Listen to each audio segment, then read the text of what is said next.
Hola, ¿qué tal tout le monde? Bienvenue sur les notions de maths avec la chenille. Nous allons nous attaquer aujourd'hui au volume. Allez, c'est parti. Pour le volume, nous allons voir donc le cube, le pavé droit, le parallélépipède.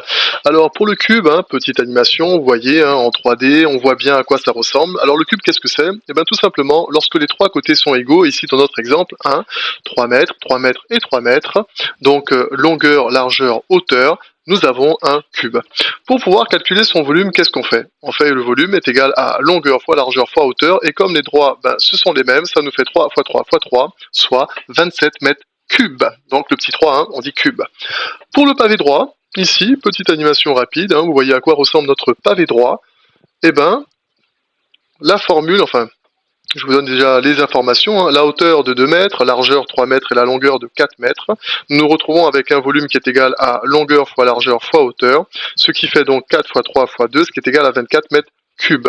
Et enfin le parallélépipède, de son petit nom, assez long mais sympathique. Nous avons donc une hauteur de 1 mètre, une largeur de 2 mètres et une longueur de 3 mètres. Nous avons le volume qui n'a pas bougé, longueur fois largeur fois hauteur, ce qui nous donne un volume de 3 fois 2 fois 1, 6 mètres cubes. Alors, pour ces trois différents volumes que nous avons calculés, il faut savoir que le cube, c'est lorsque les faces elles sont donc carrées, le pavé droit lorsque les faces sont rectangulaires, et le parallélépipède lorsque les faces sont donc des parallélogrammes. Pour continuer, nous avons ici donc une sphère. J'ai pris une sphère où on voit comment dirais-je, c'est clairement une balle de golf pour mieux comprendre, pour mieux voir lorsqu'elle va donc, vous voyez, tourner en 3D. Sinon, sur une sphère simple, on n'y verrait rien du tout. Sur notre sphère, donc, nous avons un rayon de 2 mètres. Et donc, le volume, c'est 4 tiers de pi multiplié par r au cube. Tout simplement, ce qui nous donne donc 33,51 mètres cubes. Voilà comment on calcule le volume d'une sphère.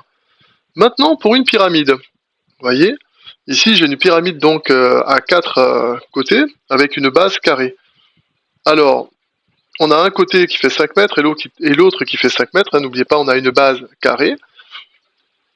Donc pour ceci, qu'est-ce que j'ai? Donc j'ai une hauteur. Donc la hauteur, c'est le segment issu de son sommet et perpendiculaire à sa base. Ici, je vous représente donc la hauteur qui fait 3 mètres. Ce qui nous donne donc le volume de la pyramide qui va être 1 tiers multiplié par l'aire de la base, multiplié par la hauteur de la pyramide. Je me retrouve donc avec 1 tiers multiplié par 5 fois 5 fois 3, ce qui fait 25 mètres cubes, tout simplement. Maintenant, un petit exercice pour vérifier que vous avez maîtrisé les volumes. Ici, je vous propose un pavé droit, avec les différentes longueurs qui vont bien, la formule qui vous est offerte, une sphère,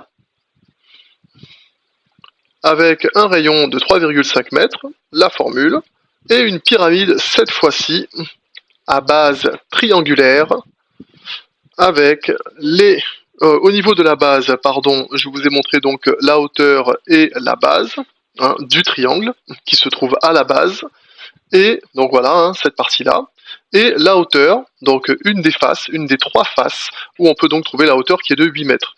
Grâce à cela et la formule, normalement, vous pouvez trouver tous les volumes. Donc c'est parti, 5, 4, 3, 2, 1, vous mettez pause, vous résolvez et on se retrouve. Alors c'est maintenant. Le pavé droit qui fait 120 mètres cubes, la sphère 51,31 mètres cubes et la pyramide 28,87 mètres cubes. Maintenant, vous maîtrisez les volumes. À vous les studios, bye bye.